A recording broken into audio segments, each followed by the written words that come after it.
Alhamdulillahilladzi hadana li hadza wa ma kunna linahtadiya laula an hadana Allah. Asyhadu an la ilaha illallah wahdahu la syarika lah wa asyhadu anna Muhammadan abduhu wa rasuluhu la nabiyya wa la rasula ba'dah. Allahumma shalli wa sallim ala habibina wa syafi'ina wa qurrati a'yunina wa maulana Muhammadin sallallahu alaihi wasallam wa ala alihi wa ashabihi ajma'in, amma ba'd. Bapak-bapak, ibu, kaum muslimin dan muslimat rahimani wa rahimakumullah. Pada kesempatan malam hari ini kita melanjutkan kajian fiqh thaharah. Kemarin sudah kita bahas sedikit terkait dengan adab buang hajat. Islam ini adalah ajaran yang syamil mutakamil, menyeluruh dan sempurna sehingga tidak tersisa satu kebaikan pun sedikit ataupun banyak, melainkan telah diperintahkan dan dianjurkan dalam syariat. Begitu pula sebaliknya, tidak ada satupun keburukan, kebatilan, kejelekan sedikit maupun banyak, melainkan juga telah diperingatkan dan dilarang dalam ajaran agama Islam. Nah, salah satunya yang kemudian dibahas di sini adalah terkait dengan buang hajat. Qad 'allamakum nabiyyukum sallallahu alaihi wasallam. Nabi kalian benar-benar telah mengajarkan kulla syai'in, segala sesuatu, hatta al-khira'ata, hingga masalah ada buang hajat.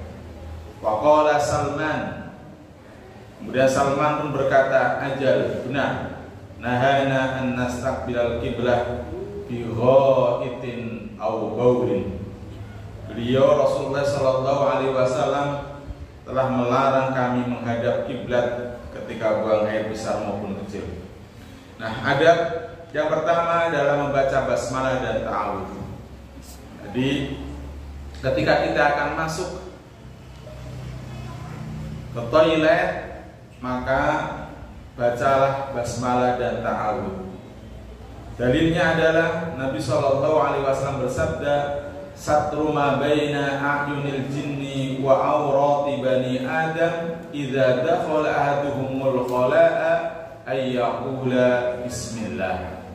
Penghalang antara penglihatan jin dan aurat manusia adalah jika salah seorang di antara mereka memasuki tempat buang hajat lalu ia ucapkan bismillah.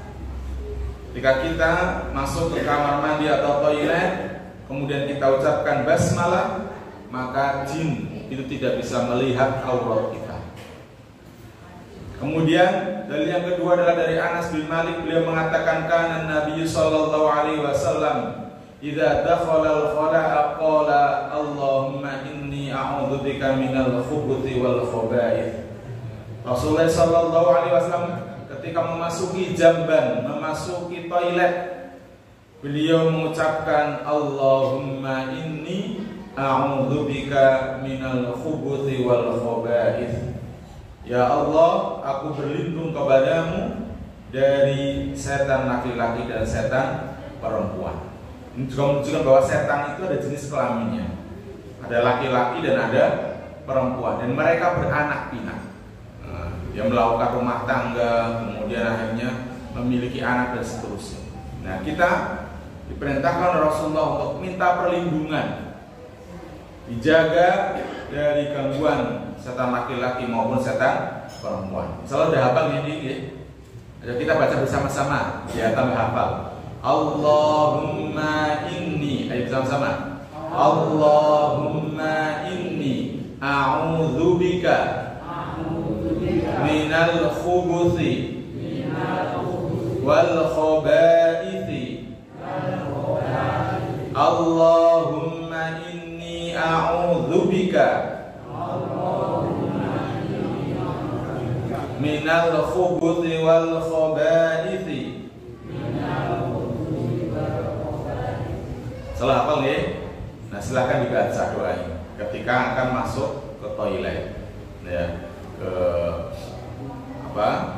kamar mandi dan seterusnya, ya, agar kita nanti dijaga oleh Allah Subhanahu Wa Taala dari gangguan, ya, setan laki-laki maupun setan perempuan. Allahumma inni a'udzubika minal khubuthi wal khaba'ith. Ya.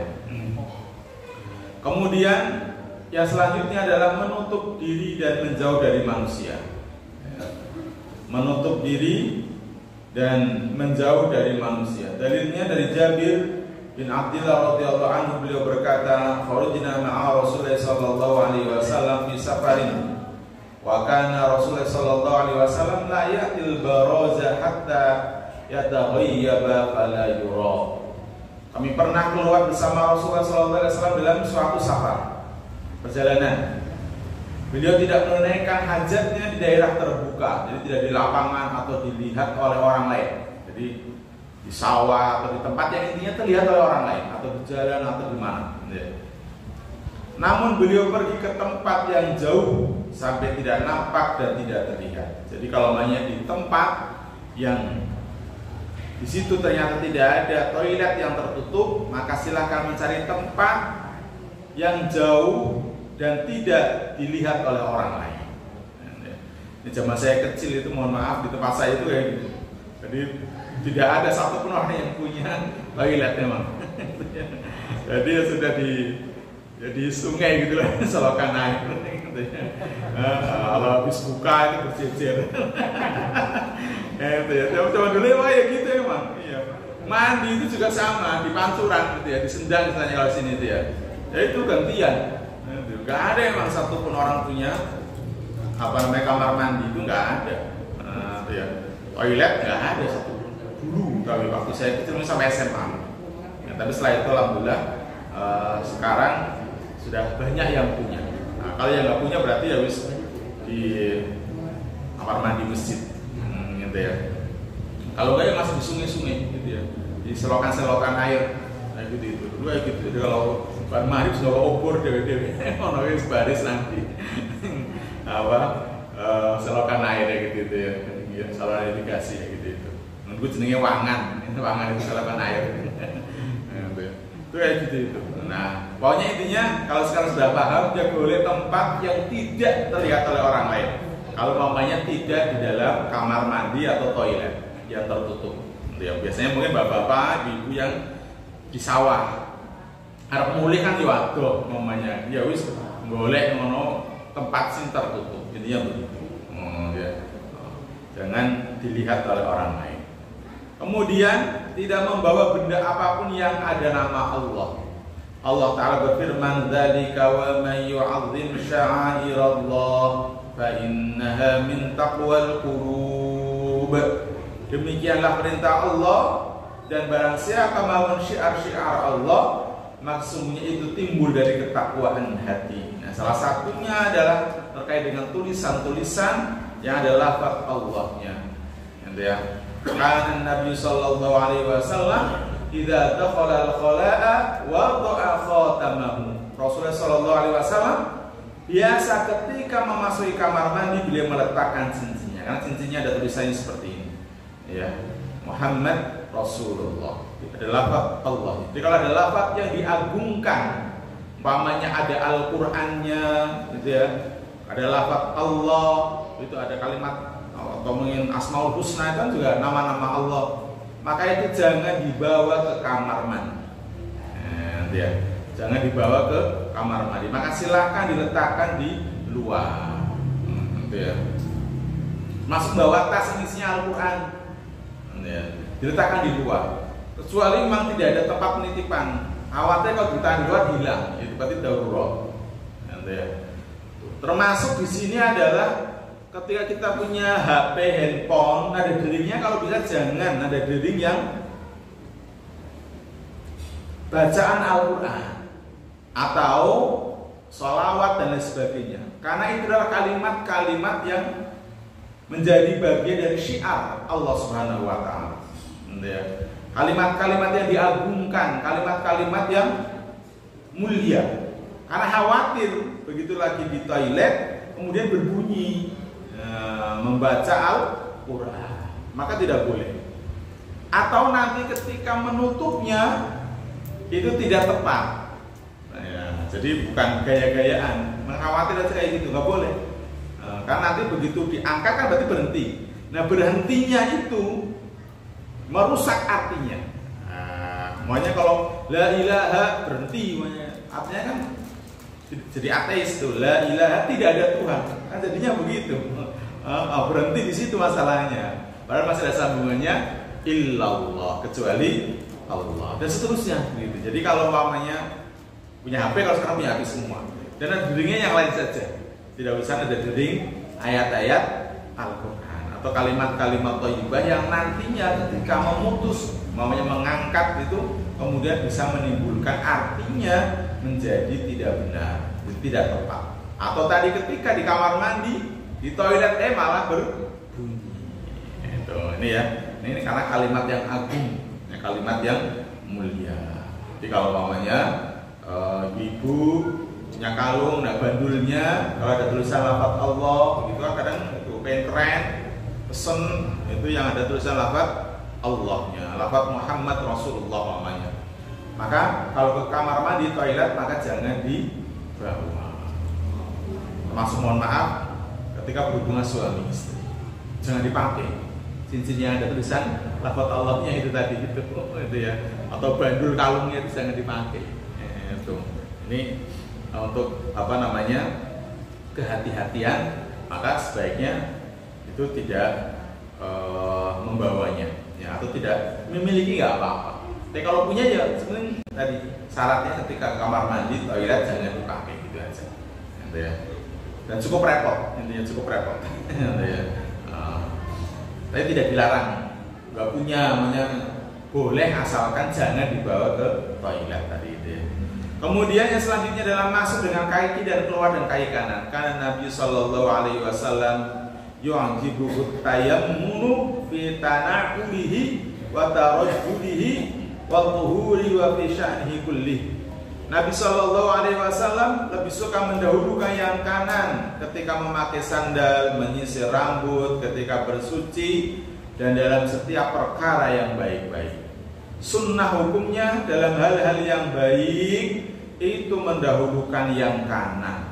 Ya, apapun, memakai sandal, kemudian memakai baju, kemudian kita menyisir rambut, mandi, begitu ya, bersuci itu kita mandi janabah mamanya atau berwudu, itu kan baik kanan semuanya dulu. Pokoknya apapun yang baik-baik disunnahkan mendahulukan yang kanan, termasuk melangkah ketika ke masjid, gitu ya. Dengan mau berangkat bekerja, menuntut ilmu dan lain sebagainya, silahkan. Itu dahulukan yang kanan terlebih dahulu. Sementara kalau ke toilet, maka dahulukan yang kaki kiri. Jadi sebaliknya, masuk dahulukan kaki kiri ke toilet, kemudian keluar toilet dahulukan kaki kanan.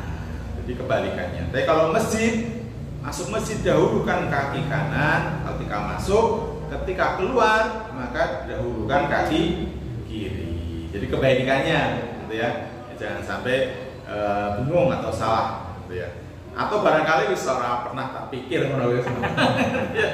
Nah sekarang kan disampaikan, berarti yo diingat-ingat. Kalau misalnya itu ilmunya yo kudu diamal, kan menurut orang sekedar ngerti toh atau pernah gitu, pernah mendengarkan. Jadi kalau sudah dapat ilmunya sedikit diamalkan, itu begitu, ya. Kemudian tidak boleh berbicara. Larangan berbicara ini adalah dalilnya dari Ibnu Umar radhiyallahu anhuma, ya. Rasulullah sallallahu alaihi wasallam bersabda, "Anna rajulan marra wa Rasulullah sallallahu alaihi wasallam yabulu fasallama falam yarudda alaihi." Ada seorang yang melewati Rasulullah sallallahu alaihi wasallam dan beliau sedang BAK, kencing. Ketika itu orang tersebut mengucapkan salam, ya, falam yarudda alaihi, namun beliau tidak membalasnya. Ini menunjukkan bahwa berbicara itu di dalam toilet dilarang. Ya. Apalagi nyanyi-nyanyi, apalagi membaca kalimat thayyibah juga tidak boleh. Baca basmalah di toilet itu nggak boleh. Baca Quran, baca sholawat begitu nggak boleh. Nah, ya. Maka ketika membaca tadi basmalah ta'awudz, namanya Allahumma inni a'udzubika minal khubuthi wal khaba'ith, itu di luar pintu itu toiletnya. Jadi sebelum masuk itu baru baca doa. Nah, begitu keluar juga sama, nanti baca doanya setelah keluar dari kamar mandi. Ghufranak namanya begitu. Itu jangan di dalam. Nah, kalau di dalam tidak boleh. Dan adik-adik kadang kalau di dalam kamar mandi kadang sambil nyanyi-nyanyi atau ibu-ibu atau siapa yang senang nyanyi itu jangan. Mulai sekarang nanti ketika di kamar mandi tidak berbicara. Ya, tidak berbicara, tidak nyanyi-nyanyi.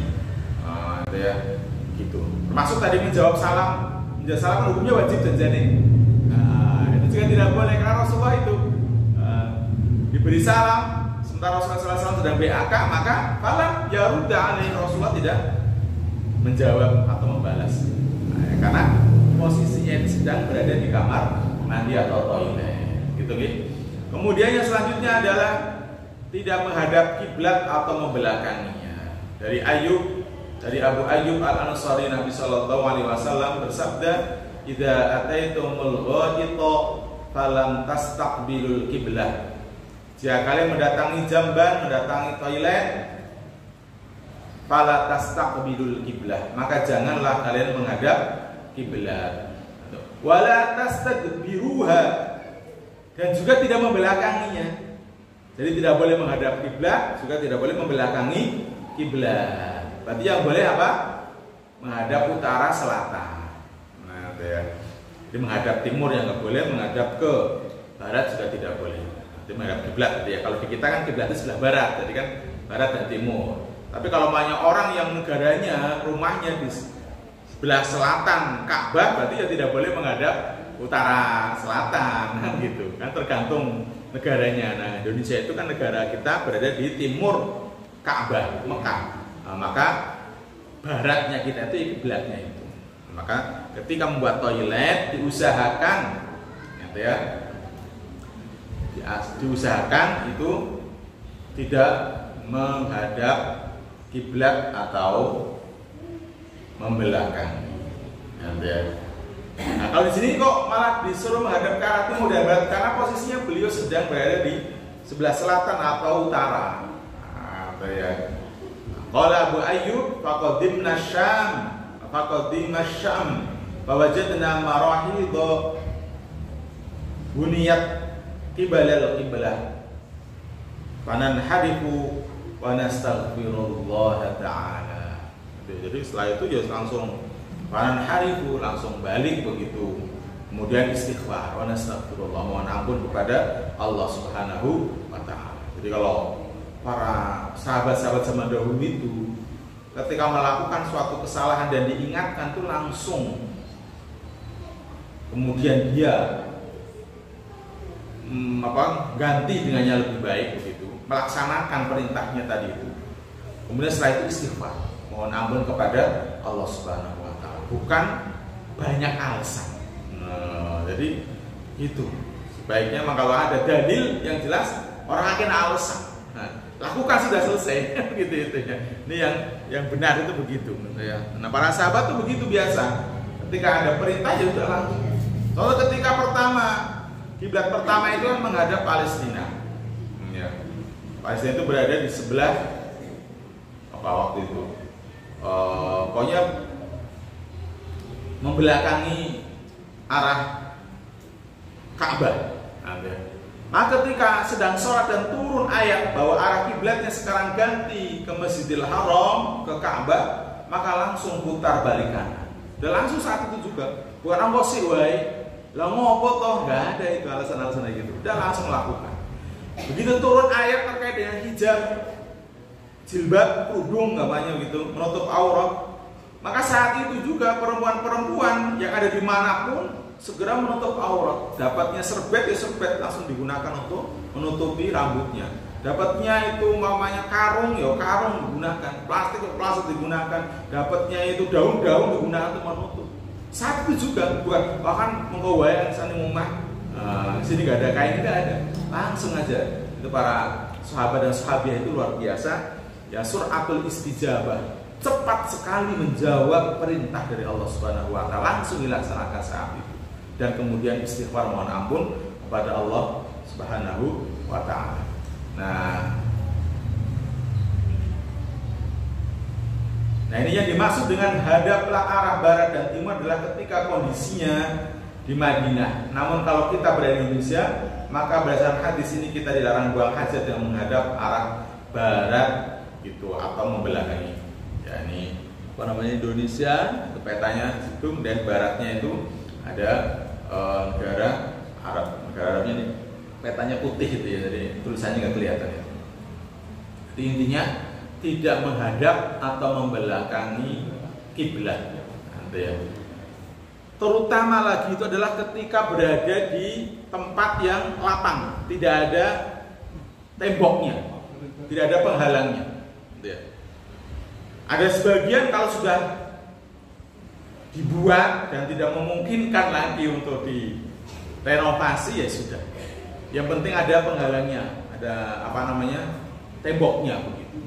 Karena sudah dibuat. Apalagi kalau kita umpamanya tidak tahu atau berada di perjalanan mampir di toilet yang ada di SPBU atau di rest area atau di mana kan kita nggak tahu, atau di rumah makan kan ya sudah, nggak usah tanya-tanya kalau itu.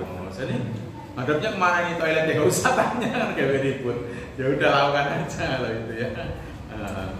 Jadi tapi kalau jelas tahu, kalau memungkinkan ya silahkan bisa. Contoh kalau mamanya BAK itu masih memungkinkan, nah, itu ya, itu menghadap kan tidak harus di lubang toiletnya itu. Mungkin kalau mamanya oh ternyata ini kok menghadapnya kiblat atau belakangi bisa kita itu menghadap ke selatan dan ke arah utara. Tidak boleh berhajat sembarangan. Nah ini, ittaqul la'anain. Hati-hatilah dengan al-la'anain. Jadi orang yang dilaknat oleh manusia. Qalu, para sahabat bertanya, wa man la'anan? Siapa itu al-la'anain? Orang yang dilaknat oleh manusia. Ya Rasulullah, wahai Rasulullah. Qala, Rasulullah menjawab, alladzi yatakhalla fi tariqin nas aw fi dhillihim. Rasulullah bersabda, mereka adalah orang yang buang hajat di jalan dan tempat bernaungnya manusia. Jadi kalau mamanya di jalan kan mesti, kalau mamanya ada orang menginjak atau bau mesti kan akan ngumpat ya, atau apa melaknat orang yang buang hajat di situ. Atau tempat yang untuk bernaung di bawah pohon yang rindang, yang biasanya di situ itu tempat beristirahat orang. Kalau melakukan perjalanan sampai itu ya pena itu tuh istirahat di situ. Malah iya buang hajat di situ. Ya itu nanti jadi akan dikutuk lesanya itu oleh orang lain, oleh manusia yang lewat di situ atau yang berteduh di situ. Maka jangan buang hajat itu di thoriqin nas, di jalan yang biasa dilalui oleh manusia. Ya. Au fi dhillihim, atau di tempat yang biasanya untuk istirahat bernaung ya bagi orang-orang yang melakukan perjalanan. Atau mungkin kalau umpamanya di sawah itu sudah ada pohon yang rindang yang biasanya para petani kalau umpamanya mau makan istirahat itu di situ. Nah, jangan dipakai itu untuk buang hajat. Ya. Nanti akan dikutuk oleh orang. Nah, maka ini menunjukkan dilarang, ya dilarang buang hajat sembarangan. Kalau di Jakarta itu kadang ya orang buang hajat itu kadang sembarang di lapangan di apa itu gitu ada. Ya. Nah, ini karena anak kita itu dilatih bapak ibu jangan buang hajat sembarangan. Kadang punya anak kecil masih kecil itu kan pelur gitu aja toh. Nah iya di itu apa di pohon atau di tembok atau di apa jangan ini kita ajari sejak kecil. Ya jangan buang hajat sembarangan. Ya diminta untuk ke kamar mandi. kemudian disiram, gitu ya. Itu seperti itu. Nah, juga ada tekniknya supaya tidak bau, terutama ketika toilet itu kering. Mengapa itu kadang toilet kita ini mesinnya kadang bau? Ya kadang ya orang banyak yang pakai. Mungkin mereka kadang berdiri, urut-urut nipat-nipat kemana-mana, kan gitu. Yang kedua, ketika kering itu jangan langsung kencing, tapi apa, disiram terlebih dahulu. Nah, disiram dulu. Supaya kalau langsung kencing di situ nanti langsung nempel itu di keramiknya. Dan itu disiram 10 kali aja kadang masih bau, karena langsung nempel masalahnya. Nah, ada tekniknya, gitu ya. Jadi disiram dulu pakai air, baru kemudian pipis. Nah, setelah itu baru disentor lagi, setelah nanti tidak bau. Ya, jadi terutama ketika dalam kondisi keramiknya kering. Gitu ya. Tapi kan yang jenenge tempat umum kayak gini, masjid itu ya kadang ya gitu. Baunya itu karena memang ya mungkin belum ngaji kayak gini. Nah, kalau bapak-bapak ibu-ibu gitu yang sedang ngaji kayak gini, maka jangan diulangi lagi. Gitu ya. Jelas tidak boleh berdiri begitu. Ya, kemudian yang kedua itu kalau dalam kondisi kering disiram terlebih dahulu, disiram begitu, kemudian baru BAK. Nah, disiram lagi, setor yang bersih. Karena airnya juga insya Allah cukup. Nanti airnya insya Allah cukup. Kemudian tidak di air yang menggenang. Nah, ya. Jabir bin Abdullah beliau berkata, annahu naha an yubala fil ma'ir raqid. Rasulullah SAW melarang kencing di air yang tergenang, ya. Air yang tergenang yang sedikit tentunya. Nanti ya kalau tergenangnya kayak waduk Gajah Mungkur ya rapopo. Ya tergenang yang sedikit begitu. Karena di situ biasanya mungkin untuk tempat minum hewan piaraan. Terus kemudian ya kotor kalau hanya sedikit itu bau dan seterusnya, pokoknya tidak nyaman artinya begitu. Maka jangan ya pipis di air yang tergenang. Kemudian tidak berdiri kecuali jika aman dari percikan. Jadi masih ada kecualinya, berarti kalau aman dari percikan masih tidak apa-apa. Tapi diusahakan yang baik itu tidak berdiri, jongkok yang bagus itu, ya supaya tuntas. Ya. Hadisnya dari Aisyah radhiyallahu anha, dia berkata, man haddatsakum anna Rasulullah sallallahu alaihi wasallam bala qa'iman fala tusaddiquhu maka yaqulu illa jalisan. Barang siapa yang menceritakanmu bahwa Rasulullah SAW kencing berdiri, maka janganlah engkau mempercayainya. Jadi kalau mamanya kok ada orang, oh saya melihat Rasulullah kencing berdiri mamanya gitu, jangan percaya. Nah, ya. Makana yabulu illa jalisa. Beliau Rasulullah SAW ya tidak kencing melainkan dengan cara duduk. Ya. Nah, cuma sayang sekarang yang modelnya begini ya, rata-rata toilet apa untuk laki-laki ya di mana-mana itu. Tapi kalau masjid ya jangan kalau bisa. Ya, kalau masjid kan tentunya ngerti. Konsultasi dulu ke kiainya, takmir masjid yang paham ilmu agamanya kan begitu. Tapi kadang sekarang juga masjid-masjid ada yang menyediakan toilet untuk pipis yang berdiri itu laki-laki. Ya. Nah, kalau di kita ya insyaallah jangan terjadi. Ya. Silahkan dibuatkan toilet yang jongkok atau duduk. Ya. Nah, beda kalau tempat-tempat umum. Tempat-tempat umum ya mereka kan nggak paham. Ya. Sekaligus juga mereka biasanya apa? Ben ngirit tempatnya. Ya. Ben ngirit tempatnya. Nah, kalau kayak gini kan kadang ya mohon maaf, ya bisa melihat aurat orang lain, kan begitu. Makanya kalau yang tidak biasa itu ya malah orang metu. Ini itu ngirit tempat, ngirit air, dan bahkan rata-rata sekarang juga sudah menggunakan sensor. Itu biasanya kan gitu. Jadi didekati itu baru keluar airnya. Kalau di Turki, saya pernah di Turki itu di bandara atau di beberapa tempat itu justru kalau menjauh malah keluar airnya. Jadi kalau berdiri di situ terus itu keluar airnya malah.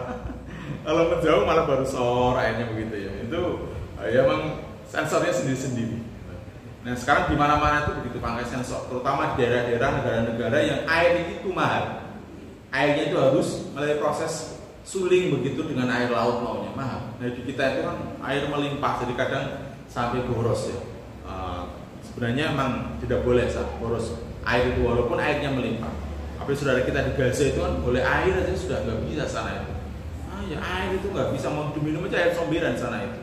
Ya, makanya kalau kita yang alhamdulillah hidup di Indonesia ini di Titang ini alhamdulillah air gampang banget. Tapi ya jangan boros-boros. Ya, kita ini termasuk kerannya itu boros. Ya, itu bisa sebenarnya ditutup biar nanti keluarnya itu kecil saja. Karena berwudu itu dengan segelas air seperti ini sebenarnya sudah cukup. Ya, tapi kan awalnya bocor besar mesti gede banget. Bukan maksudnya eman-eman bayarnya mahal itu bukan, tapi memang tidak boleh sebenarnya. Jadi setan itu mengganggu, menggoda manusia. Kalau semuanya kok baik banget itu, nanti wudunya bagus. Nah, salah satunya itu adalah boros di air. Itu boros di air. Itu adalah salah satu gangguan, godaan dari setan. Karena boros itu adalah temannya setan. Innal mubadzirina kanu ikhwana syayatin. Jadi sesungguhnya mubadir dalam hal apapun itu adalah temannya syaitan. Nanti bisa tuh materi itu disumpel gitu supaya nanti keluarnya itu tidak terlalu besar. Terutama yang untuk wudu aja. Kalau yang toilet mungkin biarkan nggak apa-apa besar. Nah barangkali ada yang cepat untuk ngisi ember gitu ya. Tapi kalau untuk wudu itu begitu besar, tidak terlalu besar. Supaya kita latih. Ya kalau yang paham mungkin ya itu bukanya jangan full, mungkin seperempat aja sudah cukup. Seperempat itu ya, jangan full semuanya. Cuma kadang kalau biasa orang marem, seolah-olah orang bersih gitu loh maksudnya. Ya ini memang dari syaitan, itu memfisiki gitu ya. Nah ini termasuk tadi itu. Ya, kalau ada orang menyampaikan waktu itu Sayyidah Aisyah menyampaikan kalau ada sahabat yang menyampaikan bahwa Rasulullah itu pernah kencing sendiri, jangan percaya. Karena Rasulullah SAW tidaklah kencing kecuali dalam kondisi duduk. Hadis An-Nasai nomor 29. Tetapi memang ketika kok tadi contohnya toiletnya kayak gini kan orang mungkin duduk. Maksudnya kan orang bisa duduk nanti. Toiletnya kayak gitu toh itu. Ya silakan, sepenting hati-hati agar tidak nyiprat. Ya, nanti nyiprat ke celana nanti kita sholat jadi tidak sah karena ada najisnya. Padahal sholat itu harus suci badannya, suci pakaiannya dan suci tempatnya. Kan gitu. Makanya hati-hati. Nah, kalau mamanya bebas, apalagi kadang sing orang wawi gitu ya, kadang ada itu sampai disiksa nanti itu seorang di alam kubur dalam suatu hadis karena masalah air kencing. Nah juga ada dalil yang lain, hadis Hudzaifah radhiyallahu anhu, dia berkata fa'ata subaqata qaumin khalfa haitin faqama kama yaqumu ahadukum qabala. Maka Rasulullah pun mendatangi tempat pembuangan sampah suatu kaum di belakang tembok. Lalu beliau berdiri bagaimana salah seorang dari kalian berdiri lalu beliau buang air kecil. Nah ini juga menjadi salah satu ya dalil bahwa boleh asalkan ya tidak nyiprat begitu ke tembok kemana begitu atau ke baju-baju atau ke celana ataupun ke yang lain. Nah rata-rata kalau berdiri itu ya gitu nyiprat kemana-mana itu. Ya. Tapi sebaiknya yang paling utama adalah jongkok. Ya, yang paling utama adalah jongkok. Itu adab-adabnya. Kemudian yang selanjutnya adalah istinja. Istinja itu sebaiknya dengan air kalau ada air.